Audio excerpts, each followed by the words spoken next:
പ്രധാനമന്ത്രിയുടെ സുരക്ഷയ്ക്കായി ക്രമീകരിച്ച കയർ കഴുത്തിൽ കുരുങ്ങി യുവാവിന് ദാരുണാന്ത്യം. തേവര സ്വദേശി മനോജ് ഉണ്ണിയാണ് കൊച്ചി പള്ളിമുക്കിൽ ഇന്നലെ രാത്രിയുണ്ടായ അപകടത്തിൽ മരിച്ചത്. പോലീസിന്റെ സുരക്ഷാ ക്രമീകരണത്തിനെതിരെ മനോജിന്റെ കുടുംബം രംഗത്തെത്തി.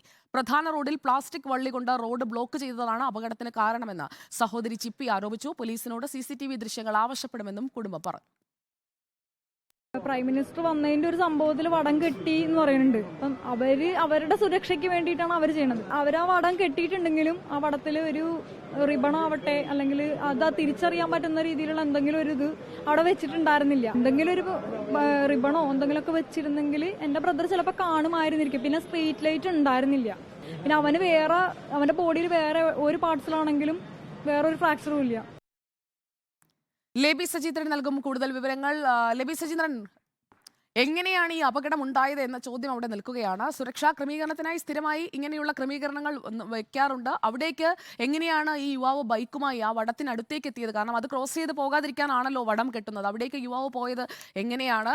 കൃത്യമായി മുന്നറിയിപ്പുകളൊന്നും പോലീസ് നൽകിയിരുന്നില്ലേ? പോലീസിനെ പഴിക്കുന്നുണ്ട് ഇപ്പോൾ കുടുംബം. എന്തൊക്കെയാണ് വിവരങ്ങൾ? സുജയ, തീർച്ചയായും പോലീസിനെതിരെ തന്നെയാണ് കുടുംബം രംഗത്ത് വന്നിരിക്കുന്നത്. കാരണം പോലീസിന്റെ ഭാഗത്ത് നിന്ന് ഇത്തരത്തിൽ വീഴ്ച സംഭവിച്ചിട്ടുണ്ട്. അതായത് പ്രധാനമന്ത്രിയുടെ സന്ദർശനവുമായി ബന്ധപ്പെട്ട് കൊച്ചി നഗരത്തിലെ പ്രധാന റോഡുകളും ഇട റോഡുകളുമെല്ലാം ഇന്നലെ രാത്രി മുതൽ ബ്ലോക്ക് ചെയ്തിട്ടുണ്ട്. ഇന്നലെ പള്ളിമുക്ക്, അതായത് മെഡിക്കൽ ട്രസ്റ്റ് ആശുപത്രിയുടെ തൊട്ടു പുറകിലുള്ള പള്ളിമുക്ക് ജംഗ്ഷൻ, ആ ജംഗ്ഷനിൽ തന്നെ ജംഗ്ഷനിൽ നിന്ന് ഒരു 100 മീറ്റർ മാറിയാണ് പ്ലാസ്റ്റിക് വള്ളി കൊണ്ട് റോഡ് ബ്ലോക്ക് ചെയ്തിരുന്നത് എന്നാണ് കുടുംബം ആരോപിക്കുന്നത്. അതായത് കട്ടിയുള്ള വടമോ ആ വടത്തിലൊരു റിബണോ അതല്ലെങ്കിൽ ബാരിക്കേഡോ എന്തെങ്കിലും അത്തരത്തിൽ തിരിച്ചറിയുന്ന രീതിയിലാണ് റോഡ് ബ്ലോക്ക് ചെയ്തിരുന്നെങ്കിൽ ഈ ഒരു ദാരുണ സംഭവം ഉണ്ടാകുമായിരുന്നില്ല. വളവ് തിരിഞ്ഞ് വന്ന ഈ സ്കൂട്ടർ യാത്രികൻ മനോജിന് ഈ വള്ളി കണ്ടിരിക്കാനുള്ള സാധ്യത കുറവ് എന്നുള്ള രീതിയിലാണ് കുടുംബം ഇപ്പോൾ ആരോപണവുമായി രംഗത്ത് വന്നിരിക്കുന്നത്. പോലീസ് അവിടെ കൈ കാണിച്ച് തടഞ്ഞിട്ടുണ്ടാവും. പോലീസ് തടഞ്ഞിട്ടുണ്ട് എന്നുള്ളത് പോലീസിന്റെ ഭാഗമാണ്. കുടുംബം പറയുന്നത് പക്ഷേ ഏതെങ്കിലും രീതിയിൽ പോലീസ് തടഞ്ഞിട്ടുണ്ടെങ്കിൽ അങ്ങനെ മദ്യപിക്കുന്ന ശീലമുള്ള ഒരാളല്ല, പോലീസിനെ കണ്ടാൽ വിരണ്ട് ഓടുന്ന ഒരാളല്ല, അതിനുള്ള ധൈര്യമുള്ള ഒരാളല്ല.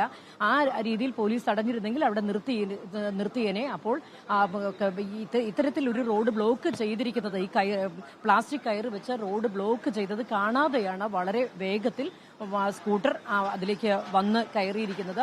ഇപ്പോൾ ആശുപത്രി അധികൃതർ നൽകുന്ന കാര്യങ്ങളും ഇതിന് ഒരു സാധൂകരണം നൽകുന്ന രീതിയിൽ തന്നെയാണ് സുജയ. കാരണം കഴുത്തിലാണ് മുറിവുണ്ടായിരിക്കുന്നത്. കഴുത്തിൽ ഈ കയർ കുരുങ്ങുന്നതിന് രീതിയിൽ തന്നെ ആഴത്തിൽ മുറിവാണ് മരണകാരണവും ആയിരിക്കുന്നത്. ഏതായാലും വളരെ ദാരുണമായ സംഭവമാണ്. മനോജ് ഉണ്ണി തേവര സ്വദേശിയാണെങ്കിലും ഇപ്പോൾ വടുതലയിലാണ് താമസിക്കുന്നത്. ഈ ഏക മകനെ നഷ്ടപ്പെട്ട ഒരു അവസ്ഥയിൽ മാതാപിതാക്കൾ ഇവിടെ ഇരിക്കുന്ന കാഴ്ചയും വളരെ ദയനീയം തന്നെയാണ്. പോലീസിന്റെ അനാസ്ഥ ഇതിൽ സംഭവിച്ചിട്ടുണ്ടോ എന്നുള്ളത് CCTV ദൃശ്യങ്ങളിലൂടെ മാത്രമാണ് അറിയാൻ സാധിക്കുക. പോലീസ് കൃത്യമായി ഉടൻ തന്നെ ഈ സംഭവം ഉണ്ടായ ഉടൻ തന്നെ ആ കയർ മാറ്റുകയും അവിടെ വലിയ വടം കെട്ടുകയും ചെയ്തു.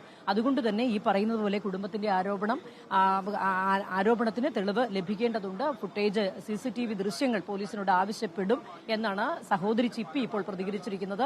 അത് ലഭിച്ചാൽ മാത്രമേ ഈ രീതിയിൽ കാണാതെ വന്ന് വളരെ മുന്നറിയിപ്പൊന്നും ഇല്ലാത്ത രീതിയിലാണ് ഈ പ്ലാസ്റ്റിക് കയറ് കെട്ടിയിരിക്കുന്നതെങ്കിൽ അത് പോലീസിന്റെ ഭാഗത്തു നിന്നുണ്ടായിരിക്കുന്ന ഗുരുതരമായ അനാസ്ഥ തന്നെയായിരിക്കും.